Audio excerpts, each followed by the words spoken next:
So we're in the studio of John Renshaw in Malpas in Cheshire. Yeah, looking back at why I chose Morandi, I suddenly recall that in 1986 I did a teaching fellowship at what was then Chester College and worked with the advisory service and so on, and did workshops with schools and children and teachers and so on. And for 2 days each week for that year I had some time in the studio, and being a bit of an erratic sort of arrangement, I needed something I could continually return to on a weekly basis, and I set up some still lives on a table and basically worked from still life. And these are some of the drawings that were done at that time. But obviously something haunted me about the notion of still life, and when I saw the Morandi in the museum, I thought I'd work from that, so that's how probably it came about. I discovered something reading through the research for this particular project, that Morandi actually on some occasions actually painted the actual objects, and in fact I wasn't aware of that fact at the time. And I too, I've got some objects upstairs which basically I put paint on them at the time. So I felt quite encouraged by that when I read it. I have some of the paintings remaining, but some have gone. I think there's one. I think there's one on the BBC Your Paintings website, I think, from that time. I'm not so sure about it now, but the point is, hopefully as one gets older one improves, but at least there's some evidence of an interest in Morandi. And then more recently, I think 2010 or 12, I can't remember exactly, I went to Venice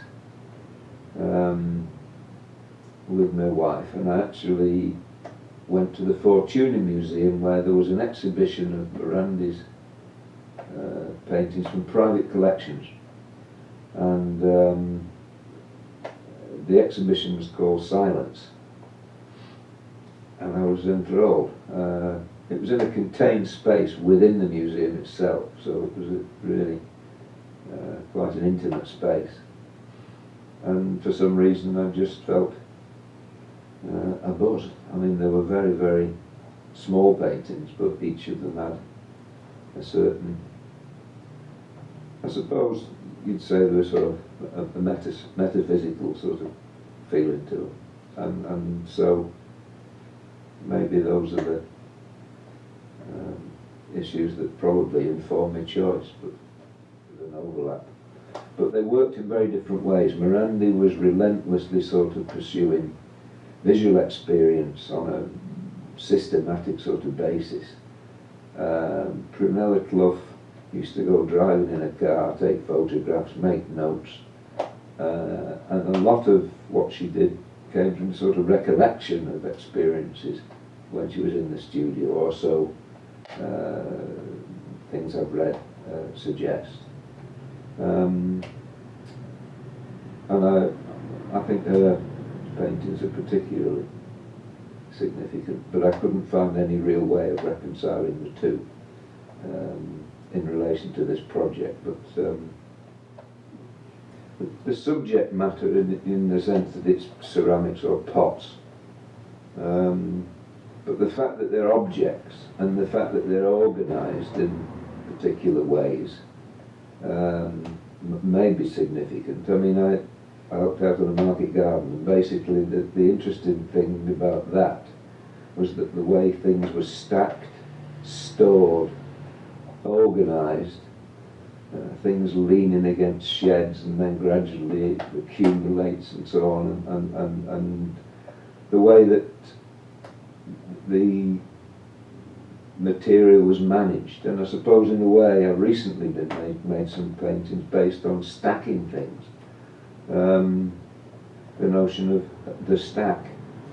So I think there's a structural thing in the work that seems to have recurred over a very long time. Subconsciously perhaps. But again, that's an interesting aspect of one's work. I think for me, there's a relationship between the conscious and the unconscious, you know. Start to actually make a conscious effort when you begin to make the painting, and then things start to emerge in the process and the unconscious kicks in and perhaps just allows things to emerge. And also the things that I make tend to prompt me to look at the world in slightly different ways sometimes. I mean, there's a Jasper Johns quote I always find interesting, which was basically, he said, and I'm probably not interpreting it correctly, but he said, sometimes I see it and then paint it, sometimes I paint it and then see it. But he prefaced that with the statement that he said both are impure situations and I prefer neither.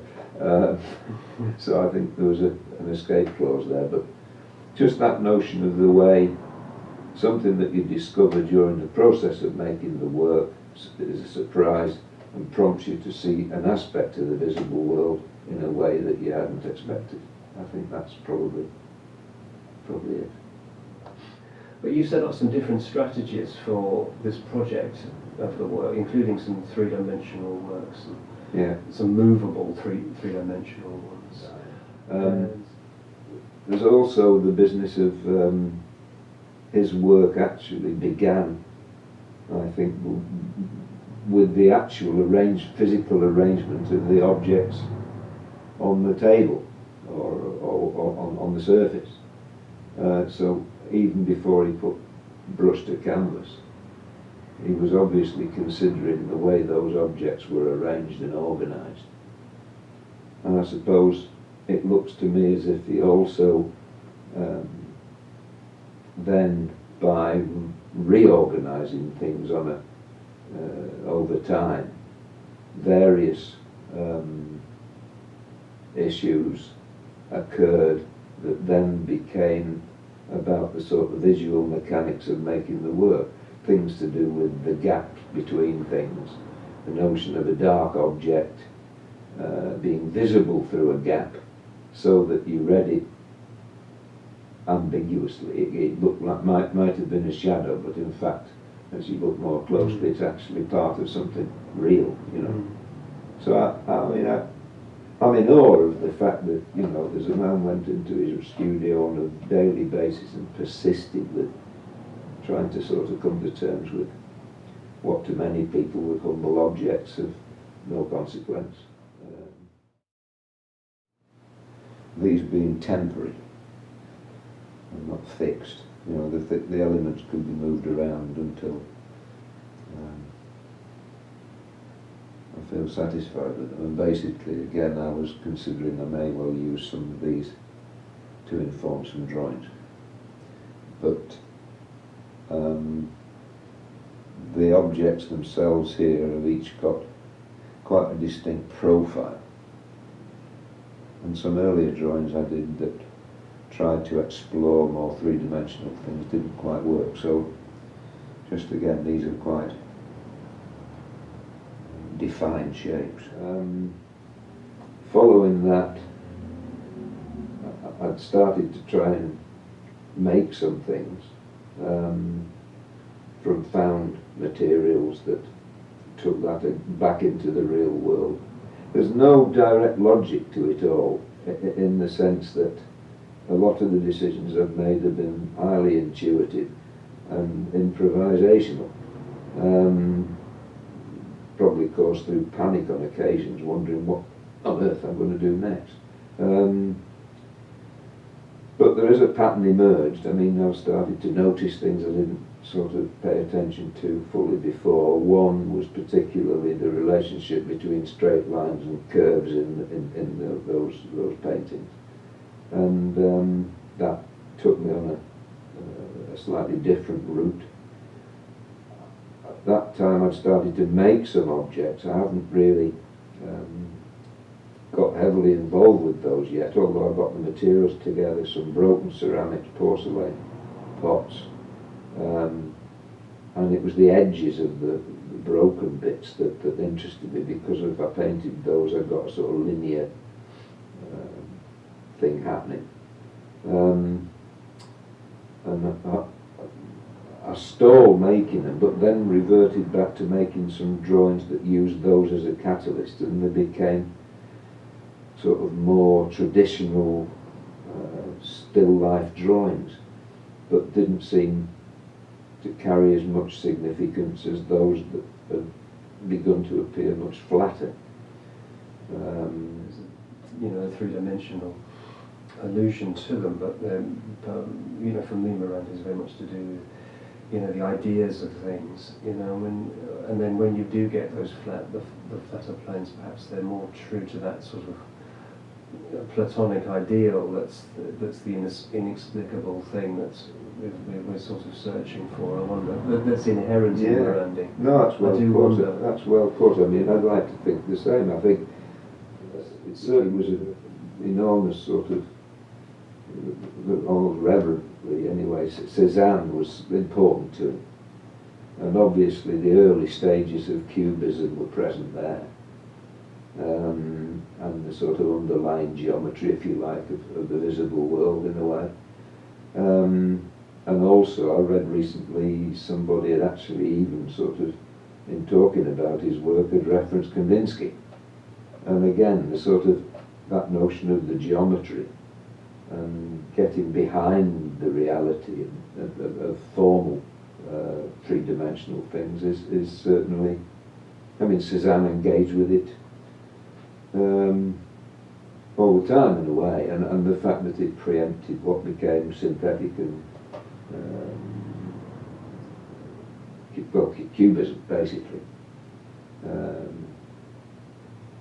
and so in a way there's sort of this on the edge of abstraction, I think, in what's gone on, and I suppose that's the direction it seems to be moving in at the moment. But also, in addition, from the drawings, of course, another concern that I was missing was something to do with colour.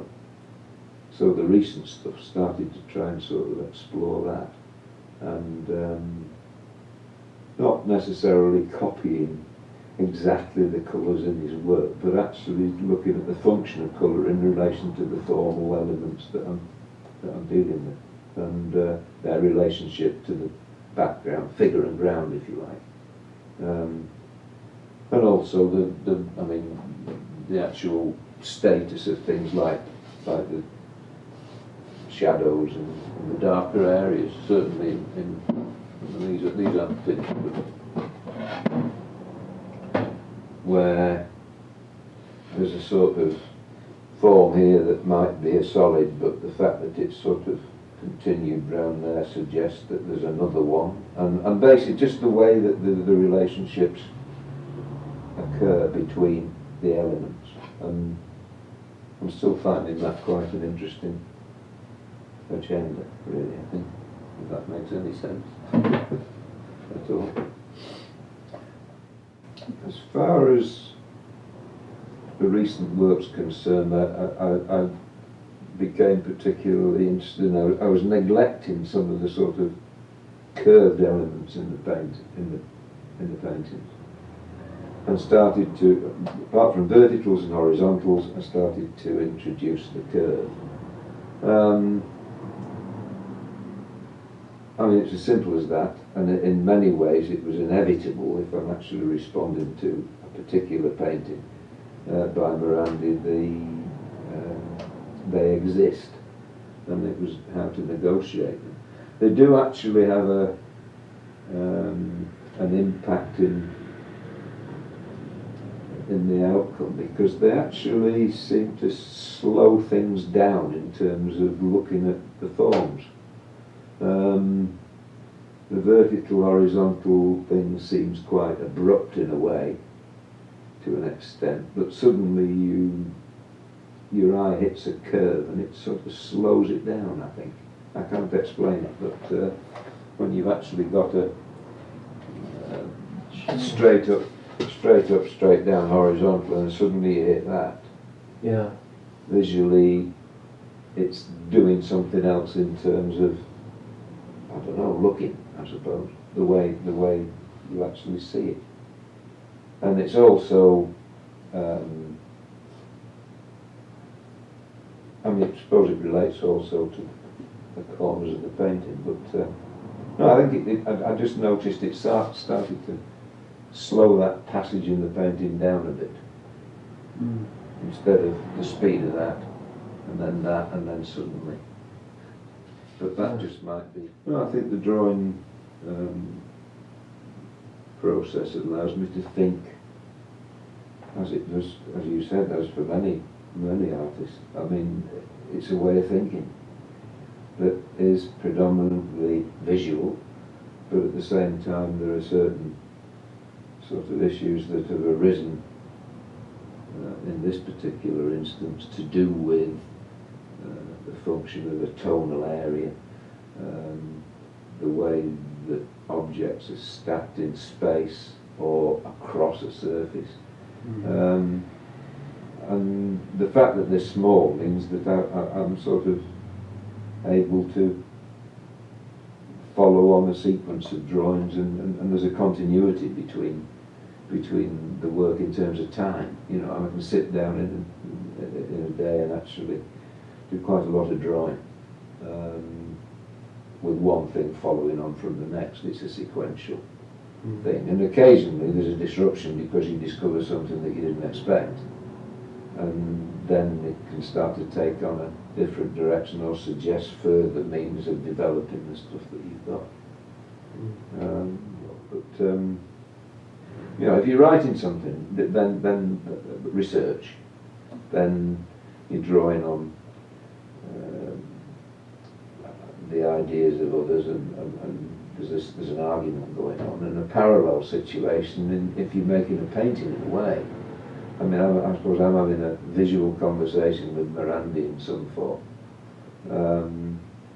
and I don't think we've fallen out. I don't think I'm arguing with him as much as actually celebrating what a remarkable painter I think he was, and trying to sort of project it into the present day, really, to now,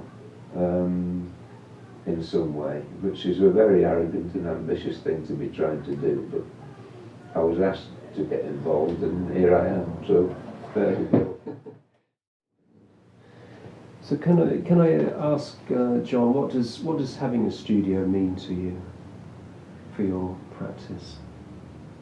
I'm very fortunate to have found this. I mean, I think a studio is, yeah, I mean, the word sanctuary has been used. I think it was a publication of a British artist. I think that's the title of the book. Sanctuaries are probably a good word. But it's also a place where you are totally, or one is totally in charge of what's going on in the space.